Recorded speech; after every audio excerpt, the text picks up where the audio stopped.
Yeah. Yes, I'm one of the best. Yeah. 100%. Yeah. Treat the game like it's chess. Yeah.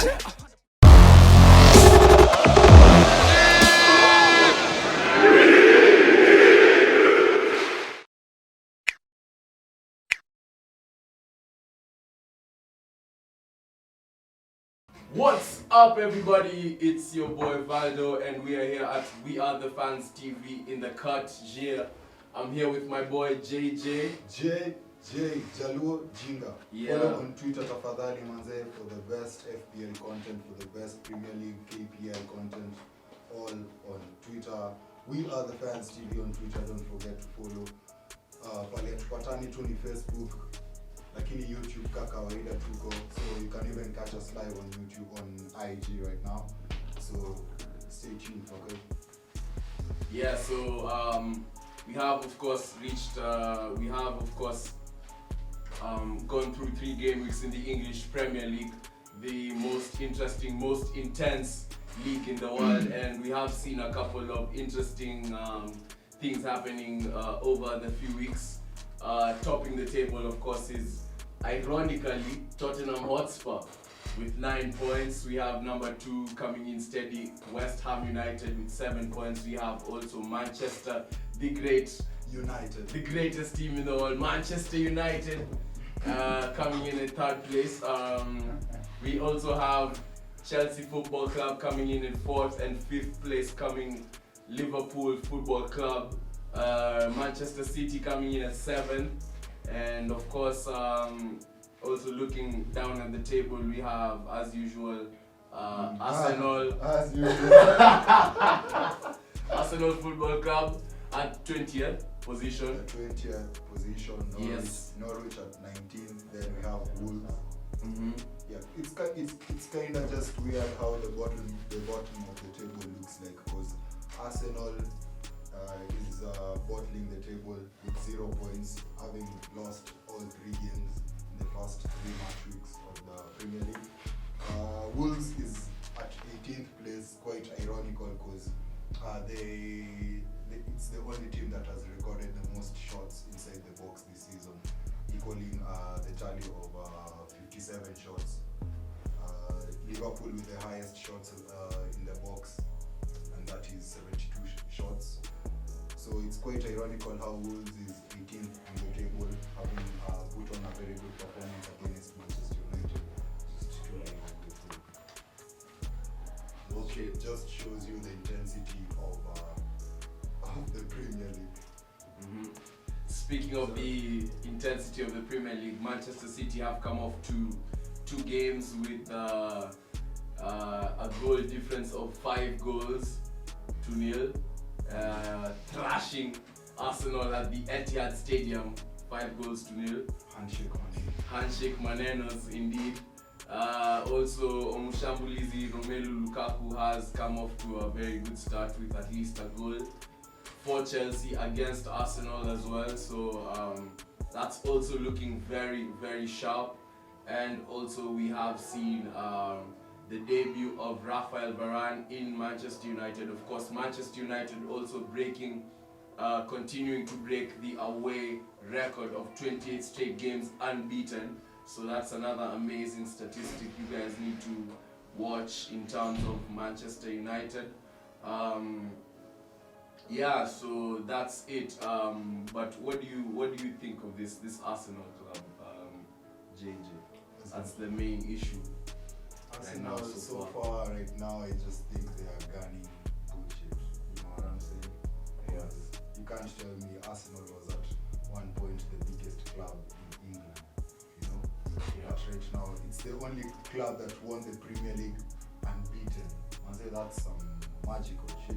Yeah. You know? But right now, we've already taken the record that they put in place, the away record. They were the away record holders with 27 away matches unbeaten.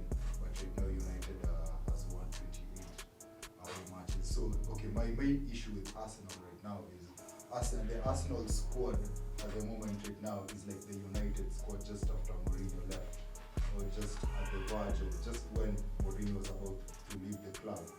Players were just playing because, you know, this is United, we're getting a pick.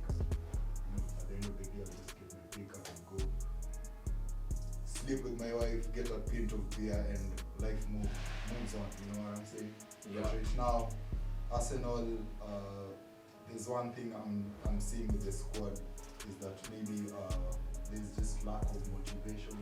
You know, the big players don't want to act with big players. The captain himself is not a worth it captain.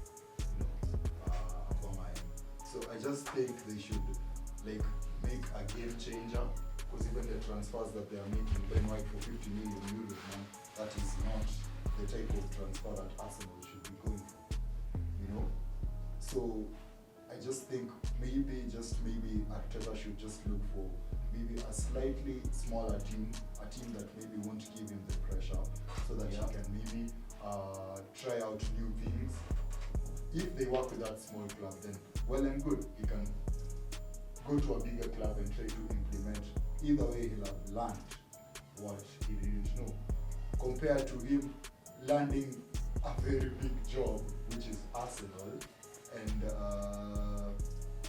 like he wasn't managing any big club before he came to Arsenal. So I think it's just the lack of experience that Arteta doesn't have. Okay, we have also seen Willian Jose, the Arsenal winger, deciding to forfeit his contract, taking at least I think a 70% pay cut, going to the Corinthians.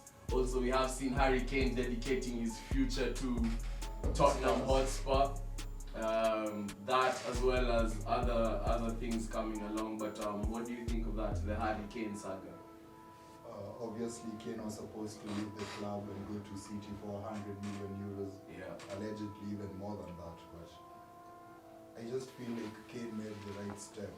You know, I know it felt kind of awkward because he, at some point, he talked to the media and he said that he felt like they were doing a backtrack. It's like they were backpedaling. Yeah. You know, they're taking one step forward and 5 behind. So I think that was a good thought initially, because you can't just make one step forward and make 5 steps behind. Yes. So, but by him agreeing to stay in the club with Son, them having a new manager, I think that's a game changer. That's what really Kane needs at the moment. He needs to first settle down, to keep his head low, and know what the next step is, not just to rush for a transfer in the name of wanting the Champions League. Okay, that's amazing. So moving on to the interesting stuff happening in the English Premier League, we have seen a new signing for Manchester United, and that is none other than the GOAT himself, Cristiano Ronaldo, landing in Manchester. We have seen him, of course, complete his medical over the past few hours. So, Jay, what do you make of this signing of the season? Yeah, most probably that's the signing of the season. Come on, we're talking about the greatest player in the world. Yes. The greatest player of all time. Yes, I agree, Ronaldo. 100%. I think what Cristiano Ronaldo is going to do to the United squad is just going to be spectacular. It's not just about him scoring goals in the team, it's about him, the influence that he's going to give the other younger players like Greenwood and Rashford. You know, the same influence that Ibrahimovic gave the likes of Martial, you know, when he was still in our roster. That type of experience, how to take free kicks, how to think, your mental thinking in the pitch, how to take penalties, how to position yourself in the box. I'm talking about all that general play. Like how will Cristiano Ronaldo influence the whole United squad. Then there's this thing about the mentality of winning. You know, that's another thing we should look at. That's why I think Cristiano Ronaldo coming back to United, maybe to retire, we don't know, because he's 36 years old and he just signed a 2-year contract and took even a pay cut. So that tells you what Ronaldo really wants. You know, he just saw that one of the best centre backs in the world signed for United, and that's a former Real Madrid player. Yeah. Yeah. So the guy is coming for the Champions League. That's what I really think. Plus, Juventus wasn't really It yeah for him. yeah. Yeah. So yeah, that's what I think about Ronaldo. He's even going to change the dynamics of the Premier League in terms of ticket sales, or in terms of financial, everything. Yeah.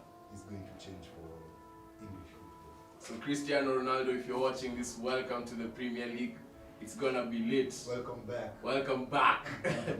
Yeah, so we have also seen another interesting thing happening in the transfers over the past few days. Kurt Zuma is now a West Ham player, sorry. What do you make of that signing? David Moyes really doing a number on the transfer window as well. Yeah, definitely, because David Moyes was actually his second in the Premier League. Yeah. If I'm not wrong, second or third. And the squad is doing quite well even without the signing. So, but he definitely needs a signing, because I doubt if Craig Dawson can really put up with the intensity that they really want in the Premier League. So Kurt Zuma going to West Ham is a very good signing, considering the fact that Chelsea really has a number of players in that specific position, the likes of Christensen, Antonio Rudiger, Thiago Silva, so for him to get playing time is really a hassle. So I think that's the right move for him. But the money he wants to be paid, they just had is too extravagant. But definitely they worked out something. So that's a good deal for us. Awesome stuff. We have also seen a couple of signings getting their debuts in as well in a few games in the Premier League. Junior Firpo for Leeds, also Rafael Varane, as we mentioned earlier. Jadon Sancho did get his first start as a United man against Wolverhampton Wanderers, where Man United won 1-0.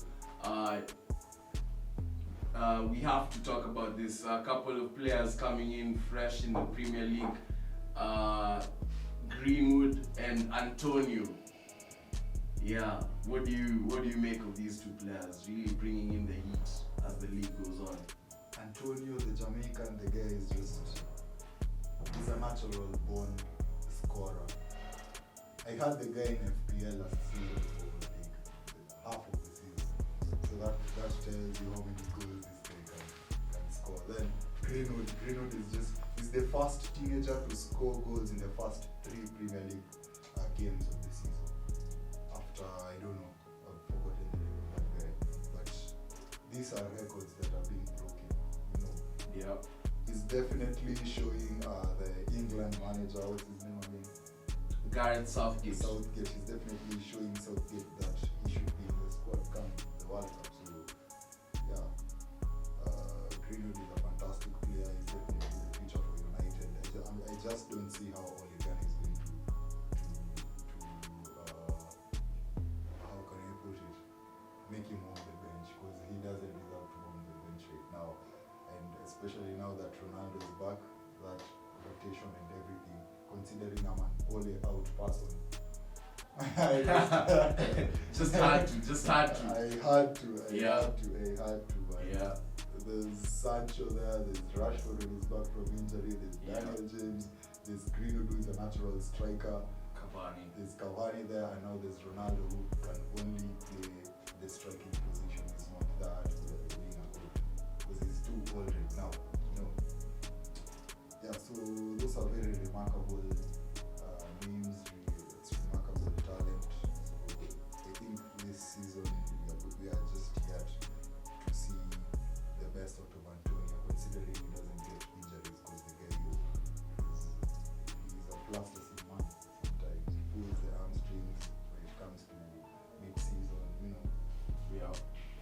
Yeah, so it is what it is. But Okay guys, so that's it from our pre-match analysis, rather post-analysis of the previous game weeks. I have been your host Valdo, and I am here with JJ himself in the cut. So thanks guys for always liking, sharing, commenting, and subscribing. We also give a huge shout out to Ninth Records for providing us with the space. Big shout out to Canon Black, producer, working on deck, never sleeping, always on, making sure the channel is up and running. We also like to send a big shout out to our fans for making all this possible. So please remember to follow us on our social platforms rather. It's Twitter at We Are The Fans TV with an R. Instagram, same thing, We Are The Fans TV with an R. On YouTube, it's We Are The Fans TV with an A-R-E. So that's it, man. And always remember, if you never had it here, it probably never happened. Peace. See you next time, man.